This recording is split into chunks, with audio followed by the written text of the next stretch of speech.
Wealth is supposed to be a gift, a tool to create a life of comfort, to shield those we love from suffering. But what if instead, it builds the very prison that traps them? What if instead of offering a future, it seals their fate? This is the story of Charlotte and Vivian Blackwood, twin sisters bound by more than just blood. Born into a life of privilege, they were the light of their father's world, his golden daughters, the very embodiment of his success. When they married twin brothers, Edward and William, it seemed like destiny. Two perfect halves, forming two perfect pairs. And so, to celebrate their love, their father gifted them something grand. Two identical mansions, side by side on the shores of Palm Beach, Florida. Lavish, breathtaking, flawless in every way. But fate does not care for symmetry, and sometimes paradise can crumble into nightmare. This is the story behind the twin mansions of Palm Beach.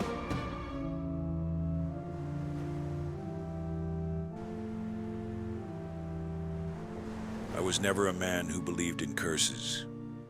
I built my fortune with my own two hands, brick by brick, deal by deal.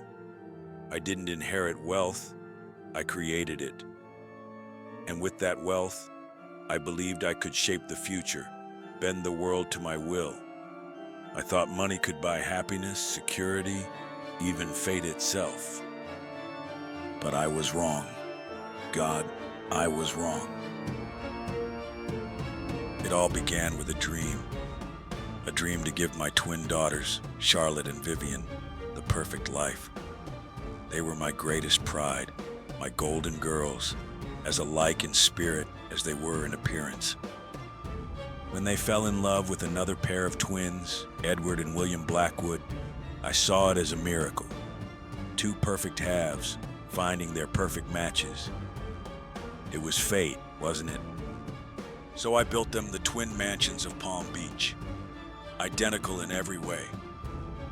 Two grand Mediterranean estates standing side by side on the edge of the ocean.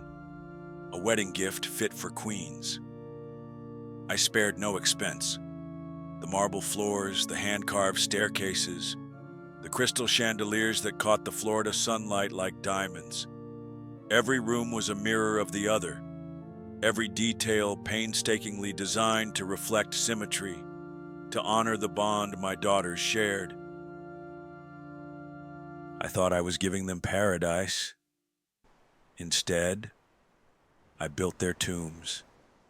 It started subtly at first. Small things. Charlotte and Vivian would call me, their voices thick with unease. They told me they were hearing noises at night, whispers through the walls, footsteps in empty halls. They swore their reflections in the mirrors were delayed, that their own faces seemed unfamiliar. The air, they said, was always heavy, thick with something they couldn't name. They felt watched, scrutinized by unseen eyes. Their husbands, strong and rational men, dismissed it as nerves, as the stress of adjusting to their new lives.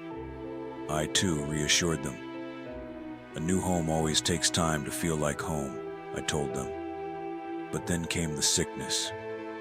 Vivian was the first to fall ill. Exhaustion, migraines, tremors in her hands. Then just days later, Charlotte developed the same symptoms.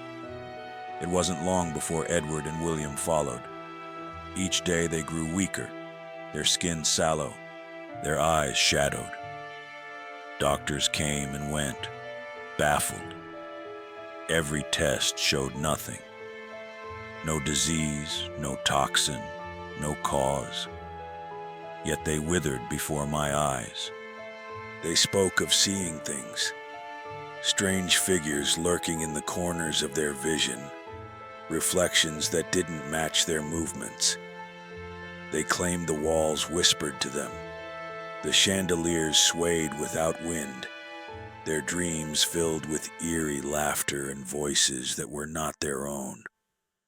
Their laughter, once so full of life, turned hollow, brittle, like glass on the verge of shattering. Then came the inexplicable injuries. Vivian woke up one morning with deep bruises across her wrists, as if someone had grabbed her in the night.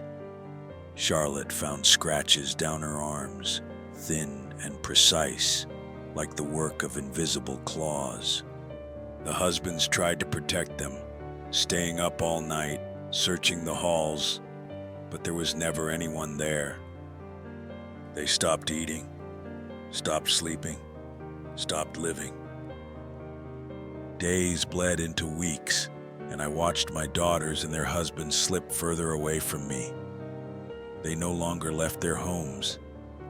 They refused visitors, barely spoke on the phone.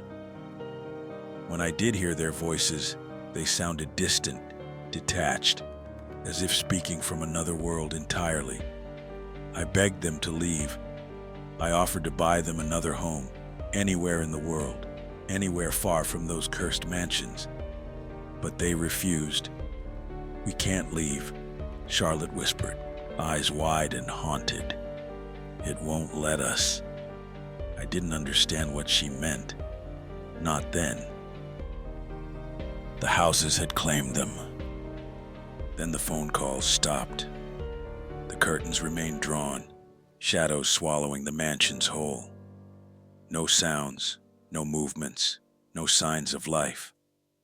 The silence was suffocating. When I arrived with the police, my gut churned with dread. I already knew what I would find. I already knew. The doors were not broken down. They opened on their own. The air inside was thick with decay and something worse, an unnatural stillness, an oppressive darkness. The chandeliers did not gleam. They loomed like silent sentinels of a terrible secret. And in the master bedrooms, in the very rooms where they had once promised each other forever, my daughters and their husbands hung from identical ropes. Charlotte and Vivian wore their wedding dresses, pristine and white, swaying gently as if in a breeze that did not exist. Edward and William in their tuxedos, lifeless and stiff, as if trapped in some grotesque mockery of their wedding day. Their faces were peaceful. Their eyes were open. The world called it a coordinated suicide. I called it my failure. I was the architect of their deaths. I had built the walls that had closed in around them. My money had forged the very chains that had bound them to their fate. I thought I was giving them the world, but I had only given them a prison. I stood before the mansions, staring up at their grand facades. They were beautiful still, unmarred by time or tragedy. But to me, they were nothing but monuments to my hubris. So I ordered them to be torn down. The demolition was swift, violent. Stone and glass shattered, marble crumbled to dust. The twin mansions of Palm Beach fell, and with them, a piece of my soul. As I stood before the ruins, the ocean breeze whipping through the wreckage, I felt the first breath of peace I had known since their deaths. But then, just as I turned to leave, the wind carried a sound to me.